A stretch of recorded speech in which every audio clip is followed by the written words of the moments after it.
안녕하세요. 안녕하세요. 저는 결혼한 지 3년 만에 충격적인 시댁의 실체를 알게 되었어요. 인간이라면 할 수 없는 평범한 모습 뒤에 감춰진 최악의 추악한 모습들을 보았고 천벌받을 사람들에 관해 이야기해보려 해요. 저는 나이 30에 7년 사귄 동갑인 지금의 남편과 결혼을 하였어요. 대학교 다닐 때 같은 과 같은 학번의 동갑으로 만나서 친구로 3년을 지내면서 서로에 대해 소중함을 알게 되었고 남편은 저의 말이라면 죽는 신용까지 할 정도로 제 말이라면 존중해주고 모든 것을 들어주었어요. 저희 아버지도 어머니께 늘 자상하고 다정다감하세요. 저희에게도 언제나 말없이 뒤에서 묵묵히 곁을 지켜주시고 항상 엄마의 말에 귀를 기울이시는 세상에 둘도 없는 착한 남자이십니다. 그래서 저의 이상형도 그렇게 형성된 것 같아요. 그렇게 남편은 정말 저밖에 모르는 바보라고 할 정도로 너무 착하고 저에게 올인하는 그런 남자였어요. 그리고 남편이 군대 가기 전 저에게 고백을 하더라고요. 늘 네 곁을 지켜주면서 옆에 있고 싶은데 군대를 가야 하니 이제 네가 내 옆을 지켜줘. 우리 정식으로 사귀자. 네 옆에 평생 있고 싶어. 사랑해. 저는 바로 승낙을 했고 사실 말이 친구였지 3년 동안 슬픈 일, 기쁜 일을 늘 함께하고 소울메이트 그 이상으로 친했기에 그 감정이 이미 친구를 넘어 서로 사랑이라는 것을 알고 있었어요. 그렇게 연인이 되었고 군대를 기다리며 서로에 대한 믿음과 사랑을 더 키워나가게 되었어요. 그리고 서로 대학을 졸업하였고 각자 취직을 하게 되었죠. 사실 7년간 연인으로 지내면서 서로의 집을 한 번씩 드나들고 부모님께도 인사도 드리고 하였는데 조금은 남들과는 다른 집이라는 걸 조금씩 알게 되었습니다. 남편은 자신의 가족을 소개할 때 세상 둘도 없는 좋으신 분들이라고 했어요. 게다가 개인주의 성향이 강해서 서로 터치할 것 없는 자유로운 영혼들이라고 했죠. 저에게 결혼을 하면 시집살이의 시자도 생각할 것 없고 복받았다고 하며 성격이 전부 나갔기 때문에 편안할 거라고 안심시켜 주었어요. 남편의 집안은 어머님과 누나가 둘 있는 네 식구예요. 시아버지는 10여 년 전쯤 돌아가셨다고 했습니다. 시어머니는 여성스럽고 마음이 여리시고 완전 한마디로 공주님이셨어요. 나이가 50이 되어 가시는데도 매달 미용실 가서 머리를 하시고 네일 아트를 받는가 하면 속눈썹 펌까지 하실 정도로 외모 꾸미기와 자신의 관리를 절대 소홀히 하시는 분이 아니셨죠. 저는 처음에 뵀을 때는 정말 잘 가꾸시고 고우시다, 부지런하시다 정도로 우리 엄마랑은 많이 다르시구나 하고 생각했었던 것 같아요. 그리고 누나가 둘이 있고 미인이신데다가 다들 바쁘고 해서 7년 동안 2번 정도 본 것 같아요. 남편 말대로 남편 식구들은 정말 개인주의가 강했고 자신의 일은 자신들이 알아서 처리하기에 있는 둥 없는 둥 했습니다. 누나만 있는 막둥이 귀한 아들 집은 무조건 시집살이가 심하다며 절대 시집 가면 안 된다는 말이 무색할 정도로 아무 관여가 없으셨어요. 그리고 집에 한 번씩 놀러 갈 때도 어머니는 늘 스케줄이 바쁘신 듯 잘 마주치지도 않았고 시집 가기 전에는 정말 아무런 일이 없었습니다. 다만 한 번씩 어머니가 주말에 저희가 데이트할 때에 전화가 오셔서 심심하다고 놀아달라고 하신 적이 있는데 남편이 여자친구가 있으니 나중에 통화하자고 딱 끊어주는 걸 보고는 아, 고부 갈등은 없겠구나 이런 생각도 한 적이 있었어요. 하지만 결혼을 하고는 저의 그 짧은 생각이 한참 잘못되었다는 걸 알게 되었죠. 사실 결혼을 할 때에도 많은 우여곡절이 있었어요. 바로 저희 부모님의 반대였습니다. 남편과는 싸운 적도 없고 아무런 문제가 없었지만 다시 한번 생각해보라고 하셨던 거였어요. 남편은 100점이라 하더라도 결혼은 남편과 하는 것이 아니라 집안과 하는 거라며 그 집안 식구들 때문에 네가 힘들어서 살겠냐는 것이 주된 결혼 반대의 이유였어요. 저는 당시 너무 의아했고 아무 문제가 없다고 하니 홀어머니의 누나가 둘씩이나 있는데 그것을 네가 감당하겠냐는 것이 걱정의 중심이었어요. 이걸 들으니 저는 부모님께 실망을 하였습니다. 어떻게 그렇게 말을 할 수가 있을까? 아버지를 여인 것이 남편이나 가족의 잘못이 아닌데 왜 저렇게 말씀을 하실까? 좀 실망을 하였지만 어련히 내 부모의 괜한 걱정이다 싶어 괜찮으니 걱정 말라며 친정 부모님을 안심시키고 저희 둘은 결혼 승낙을 받을 수가 있었습니다. 그렇게 저희는 상견례 약속을 잡았고 예단 예물도 전부 간단하게 하거나 생략하기로 했어요. 옷은 한 벌씩 해드리기로 하고 무사히 아무 일 없이 마칠 수 있었죠. 그렇게 결혼 준비를 하면서 그 흔하다는 싸움 한 번 한 적이 없고 남편은 결혼에 꽂힌 여자라면서 제가 하고 싶은 대로 다 하라고 모든 것을 저에게 맞추어 주었어요. 그런데 문제 발생은 이상한 곳에서 일어나기 시작했습니다. 상견례를 할 때에 옷 한 벌씩 해드리기로 했던 그 옷을 저는 남편과 저의 형편에 맞게 하려고 했으나 어머님과 누나는 명품을 받기를 원하시는 거였어요. 저희 부모님이 경제적으로 여유 있고 지금까지 모으신 재산도 꽤 많은 편이긴 하지만 저는 부모님께 손 벌리고 싶은 생각이 전혀 없었어요. 그래서 남자친구에게도 둘이서 해결할 수 있는 범위 내에서 소박하게 결혼하자고 했었고 남자친구도 제 말에 동의한 상태였었죠. 그런데 갑작스레 예비 시댁에서 무리한 요구를 하니 기분이 좀 상하더라고요. 자기야, 결혼 준비는 우리가 가능한 선에서 소박하게 준비하기로 했잖아. 그런데 어머님이 요구하신 것들은 너무 과한 것 같아. 미안해. 내가 외아들이라 좀 기대하셨나 봐. 전에도 말했지만 나는 우리 부모님한테 손 벌릴 생각 없어. 그러니까 안 된다고 말씀드려봐. 어쩌지? 이미 알겠다고 말씀드렸는데. 미안해. 지금이라도 안 된다고 말씀드리면 되지. 우리 예물보다 몇 갑절은 더 비싼 것들인데 좀 너무하신 거 아니야? 정말 미안해. 그냥 좋은 게 좋은 거라고. 이번에만 해드리고 넘어가자. 대신 앞으로는 절대 그런 일 없도록 할게. 저도 남편이 그렇게 말하니 하나뿐인 막둥이 아들에 대한 기대가 크셨나 싶기도 하고 며느리에 대한 기대를 저버리고 싶지도 않고 해서 일단 요구하신 것은 해드리기로 했어요. 그래서 어쩔 수 없이 부모님께 말씀드리고 도움을 청해야 했네요.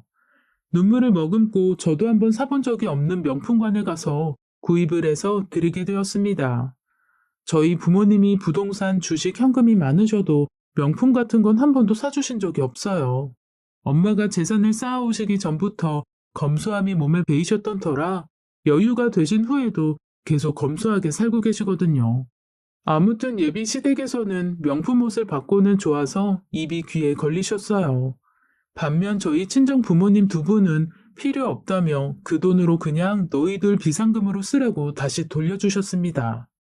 저는 싫다며 똑같이 해드리긴 어려워도 구색은 맞춰서 준비해드리려 했는데 끝까지 거절하셔서 그 돈을 그냥 저희가 받게 되었어요.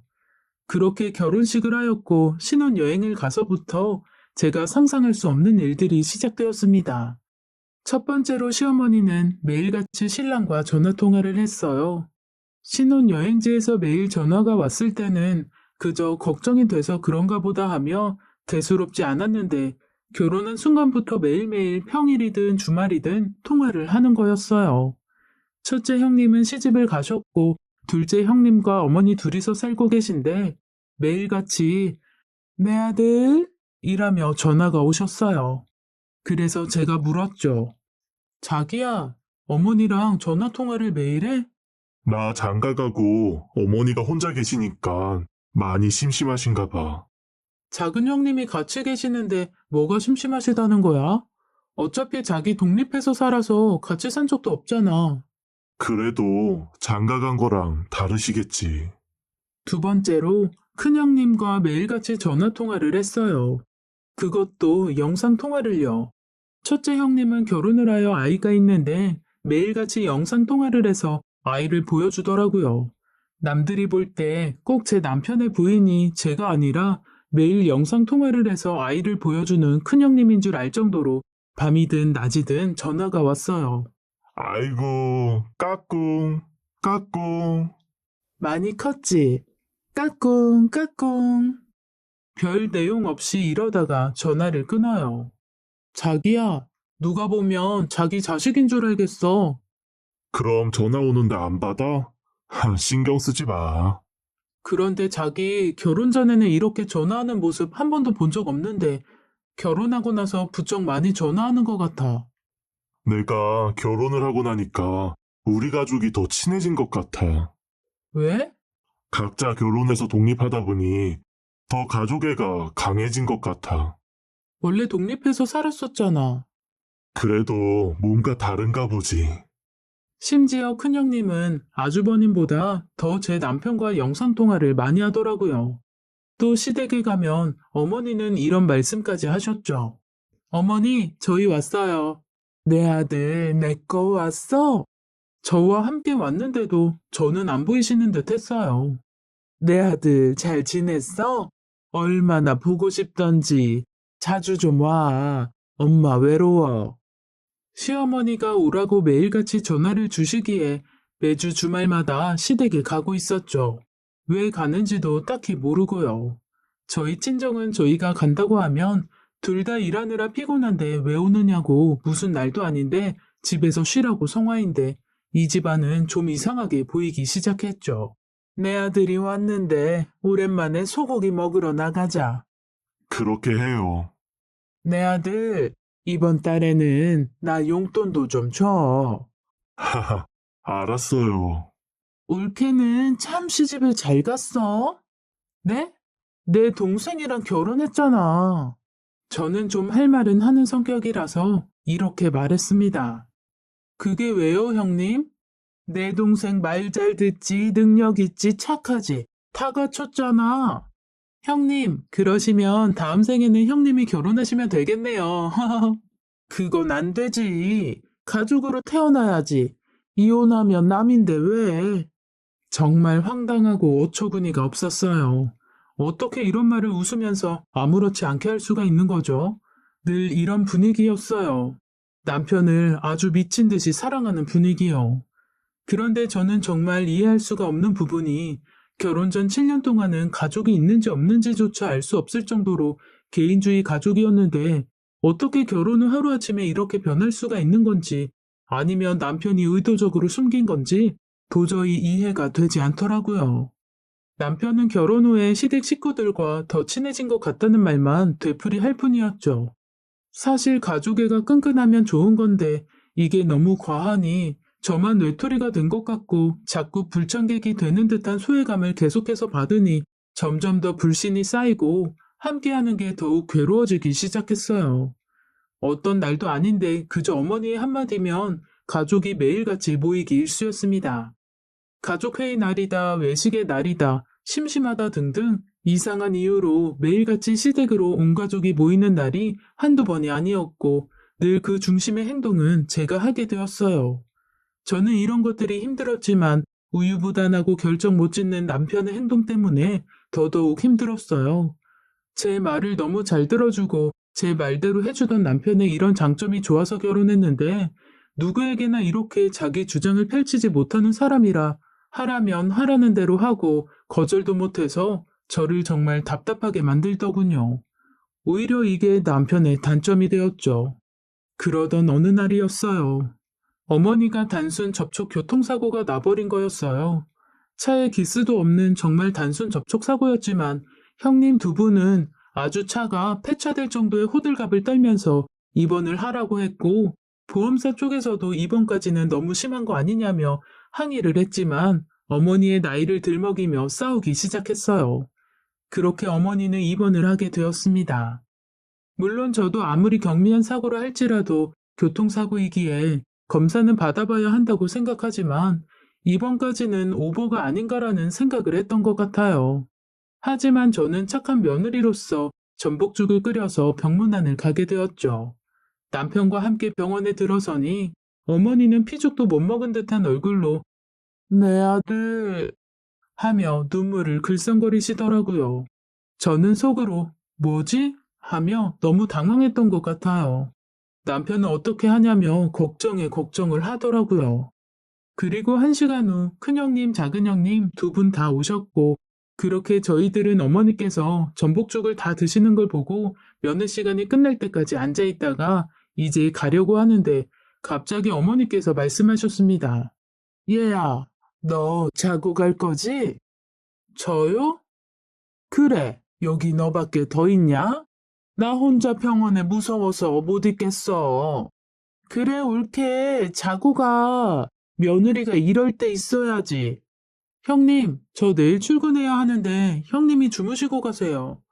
난 애를 봐야 돼서 안 될 것 같아. 난 오늘 남친 만나기로 했어. 그래, 넌 할 것도 없잖니. 네? 어머니의 황당한 말에 남편을 쳐다보니 남편이 이러더라고요. 글쎄, 자기야, 집에 청소랑 밥은 내가 알아서 할게. 자고 와. 난 괜찮아. 이게 무슨 말도 안 되는 소립니까? 괜찮아라뇨. 제가 괜찮지가 않은데. 전 너무 황당했어요. 이런 일이 한두 번도 아니어서 저도 할 말은 하고 살아야겠다 생각했습니다.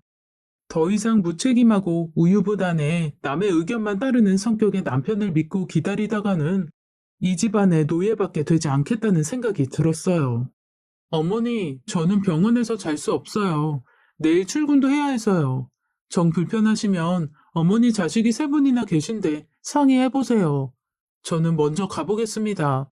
이렇게 말을 하고 나오는데 정말 속이 다 후련하더라고요.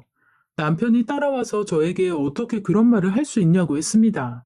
자기야, 효도는 셀프야. 그리고 나 내일 진짜 출근해야 한단 말이야. 그렇게 저는 집으로 와버렸습니다. 그리고 그날은 남편이 병원에 있었어요. 그때부터 저는 시댁의 미움을 받기 시작했죠.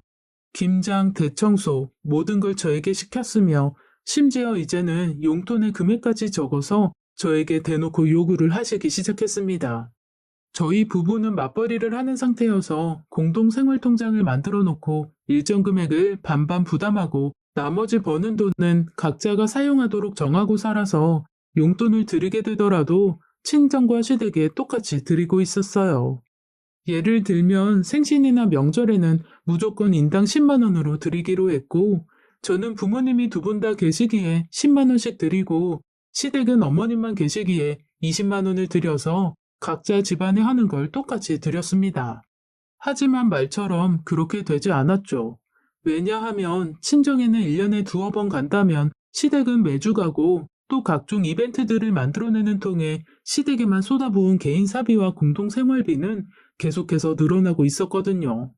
이런 걸 남편에게 말해도 그저 돌아오는 대답은 어쩔 수 없잖아. 미안해. 일뿐 아무런 해결이나 방안 등을 내주지 않았어요. 정말 답답한 생활에 지쳐가고 있었죠.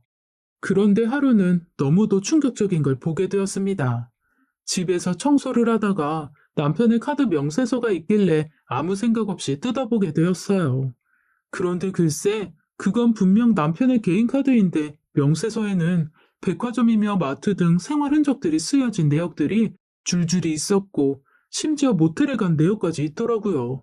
저는 너무 충격을 받아서 남편이 집에 오자마자 따져 물었어요. 이거 도대체 뭐야?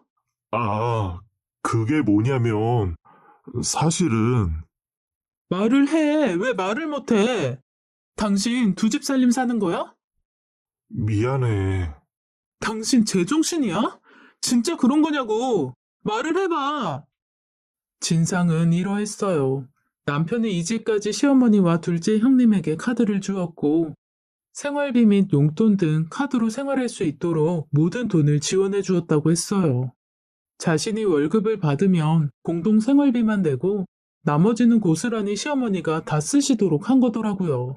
저는 어처구니가 없었습니다. 결혼을 했는데 어떻게 나에게 한마디 상의도 없이 그럴 수가 있냐며 따져 물었어요. 심지어 카드를 줬음에도 불구하고 시댁에 갈 때마다 공동 생활비로 쓴 외식비며 용돈이며 선물이며 그런 것들은 왜 또 다 따로 했냐고 물었죠. 그러자 남편의 하는 말이 가관이었습니다. 내가 그렇게 안 하면 자기가 이상하게 생각한다고 엄마가 절대로 말하지 말라고 그래서. 전 정말 이때 뒤통수를 한 대 얻어맞은 듯 했어요. 이 남자 도대체 어디까지인가? 내 남편인가 시어머니의 아들인가? 정말 말 그대로 그저 남의 편인 남편이었어요. 저는 남편을 데리고 시댁으로 달려갔습니다. 어머니, 형님, 남편 카드는 제가 회수해 갈게요. 네가 뭔데 회수니만이 그런 말을 해? 우리 아들이 나 쓰라고 준 거를 네가 뭐라고 그걸 가져가니? 어머니, 카드를 한 달에 300만 원을 쓰시면서 다달이 용돈이며 선물이며 어떻게 그 돈을 다 받으실 수가 있으세요? 저희는 돈이 없어서 지금 그렇게 갖고 싶은 아이도 가지지 않고 있는데 네가 애 못 갖는 게 자랑이야? 돈 또 골랐어? 내 동생이 돈을 잘 벌어서 준다는데 올케가 도대체 무슨 상관이야?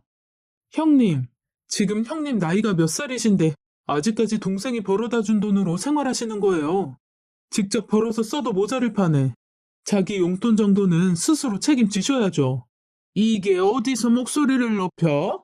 말하는 뻔세하고는 당장 나가지 못해. 꼴도 보기 싫다. 이만 가보겠습니다. 여보, 가자. 일단 먼저 집에 가.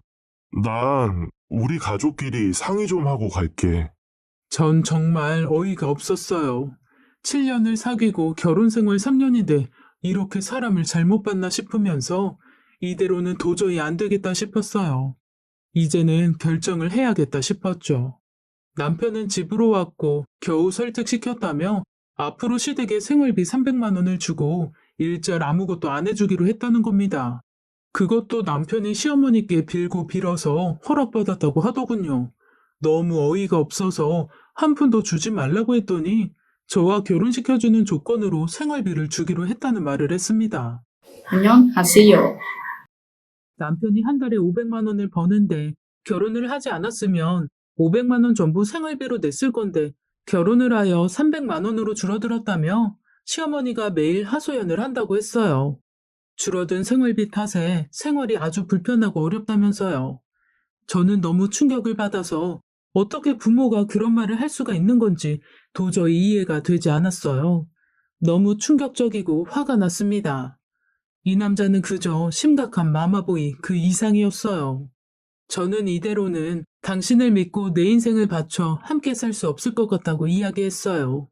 시댁만 싸고 돌며 경제적으로도 정신적으로도 시어머니라는 울타리 안에서 헤어나오지 못한 사람을 미래의 내 아이 아빠로 두기엔 너무 불안하다고 했죠.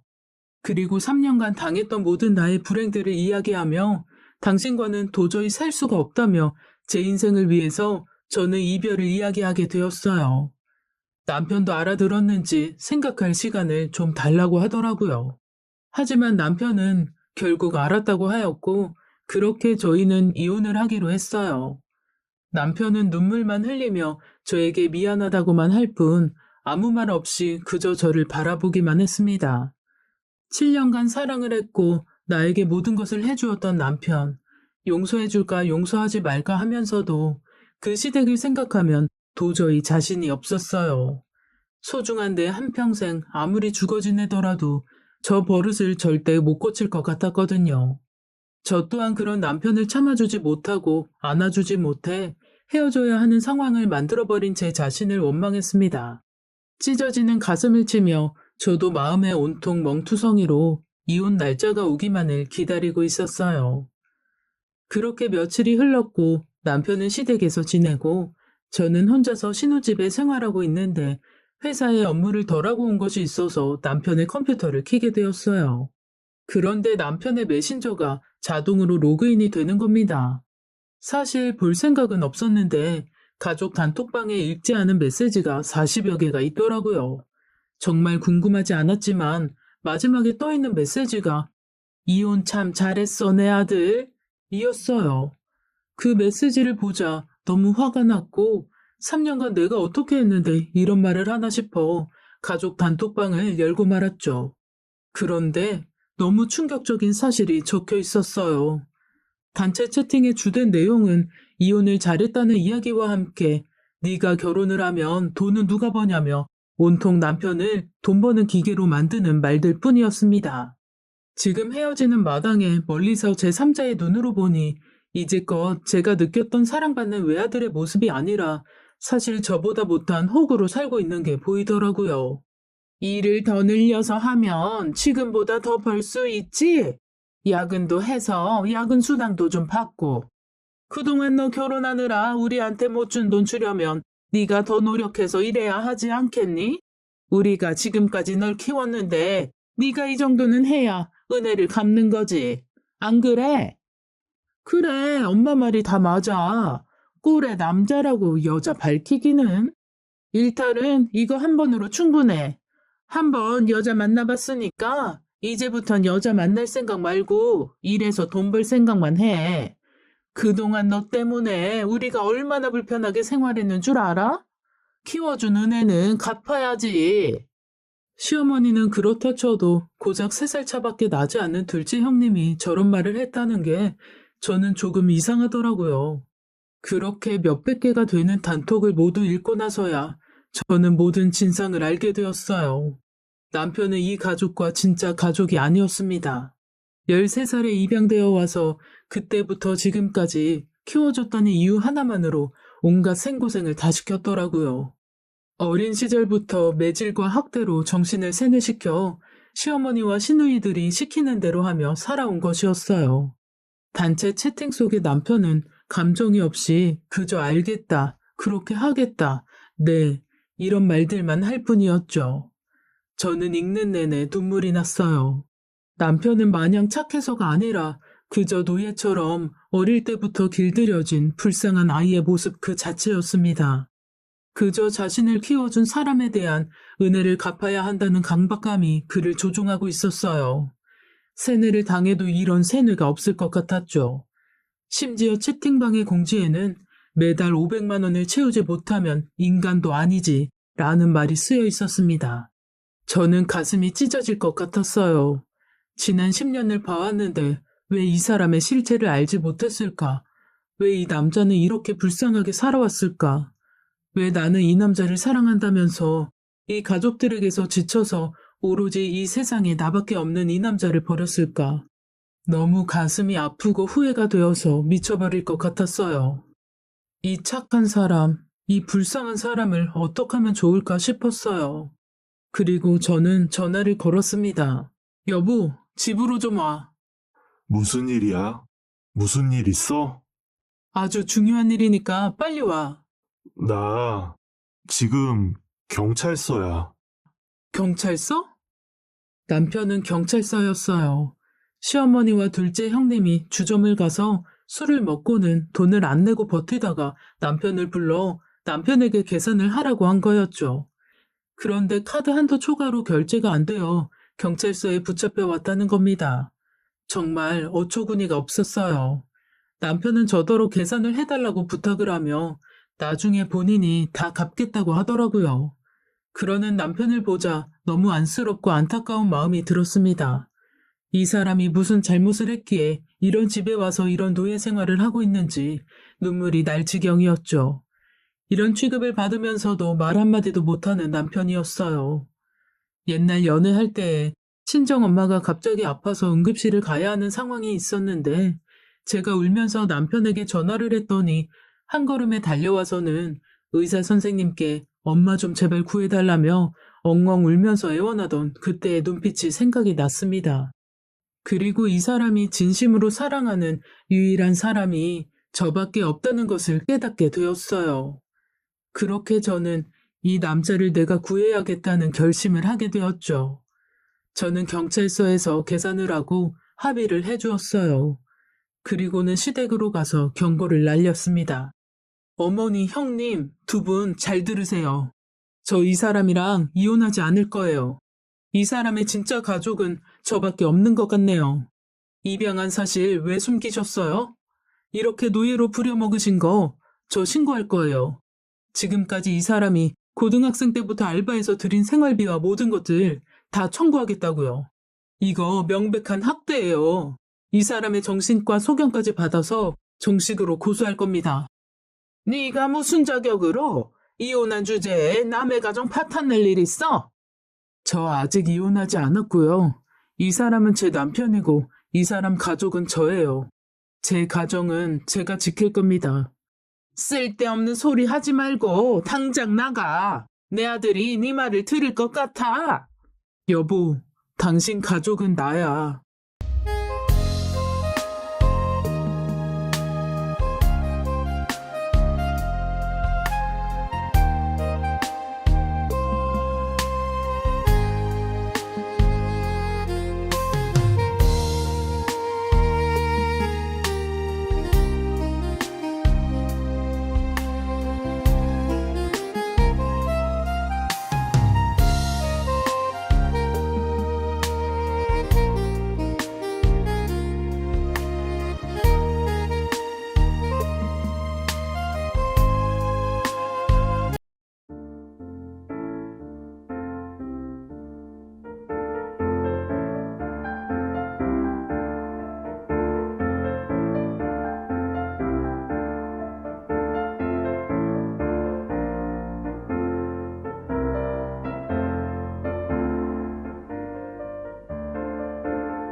평생 이렇게 노예처럼 살 거야? 당신이 정말 사랑하고 평생 죽을 때까지 옆에 있었음 하는 사람 누구야? 여기서 선택해. 난 당신 절대 버리지 않을 거야. 남편은 말이 없이 고개만 떨구고 있었어요. 저는 갑자기 남편이 저를 선택하지 않을까봐 겁이 나더라고요. 이미 몇십 년 동안 세뇌되어 이 집안의 노예로 살았던 이 남자가 과연 용기라는 걸 낼 수 있을까 하고요. 저는 남편의 떨리는 손을 꼭 잡아주었어요. 그랬더니 남편은 벌떡 일어나더니 여보, 집으로 가자. 라고 했습니다. 어머니와 둘째 형님은 고래고래 소리를 지르고 난리 법석을 떨었어요. 그런데 여지껏 조용했던 큰형님이 한마디 하시더라고요. 옳게 잘 부탁해. 지호야, 그동안 고마웠고 미안했어. 잘 살아. 그렇게 저희 둘은 시댁과 인연을 끊고 나와 서로 껴안고 몇 시간을 펑펑 운 것 같아요. 그 이후의 이야기인데 큰형님은 결혼을 해서 아이를 낳고는 많은 것을 느끼게 되었다고 했습니다. 제 남편도 어느 소중한 부부의 자식이었을 텐데 자신의 의지와 상관없이 입양되어 이용만 당한 것에 대해 미안한 감정이라고 했습니다. 버려진 것도 서러울 텐데 사랑받지 못하고 이용만 당한 채 크게 한번 웃지도 울지도 못한 그 꼬마가 자꾸 떠올라 죄책감에 시달렸다고 했어요. 그러면서 늘 미안한 마음이 있었고 어머니와 둘째 형님에게 그만 좀 하라고 말도 해보았지만 전혀 먹히지가 않았다고 하시며 미안하다고 사과를 하셨어요. 그리고 둘이서 행복하게 잘 살라고 이제 시댁은 없는 셈 치라고도 하셨죠. 지금은 저희들 부부 너무 행복하게 살고 있어요. 남편은 평정심을 되찾았고 큰형님의 도움으로 시어머니와 둘째 형님의 사과도 받았어요. 그리고 시댁과의 왕래는 아예 끊었지만 1년에 한 번 정도 큰형님과 서로 안부를 묻고 사는 사이 정도로 관계를 정리했습니다. 친정 부모님께도 이 모든 사실을 말씀드렸고 저희 엄마는 울면서 남편을 안아주었어요. 친부모라고 생각하고 잘해주겠다는 말에 남편도 눈시울이 붉어졌죠. 그렇게 남편은 저희 가족 품 안으로 안전하게 들어왔어요. 정말 그때 만약 제가 회사 일 때문에 컴퓨터를 켜지 않았더라면, 남편의 메신저를 보지 못했더라면, 진짜 저의 영혼의 단짝과 헤어졌다면 지금 생각해도 너무 아찔한 순간이에요. 나중에 남편이 해준 이야기인데 남편이 처음으로 시어머니께 자기 의사를 표현했던 일이 하나 있었대요. 바로 저와 만나고 싶다는 이야기였죠. 처음에 시댁에서는 남편이 결혼이라도 할까봐 걱정되어 결혼을 결사 반대했는데 저희 집이 부유하다는 이야기에 적극적으로 결혼까지 하라고 허락했다고 하더라고요. 지금은 남편이 저만 바라보고 마음껏 사랑할 수 있어서 너무 행복하다고 합니다. 안녕하세요.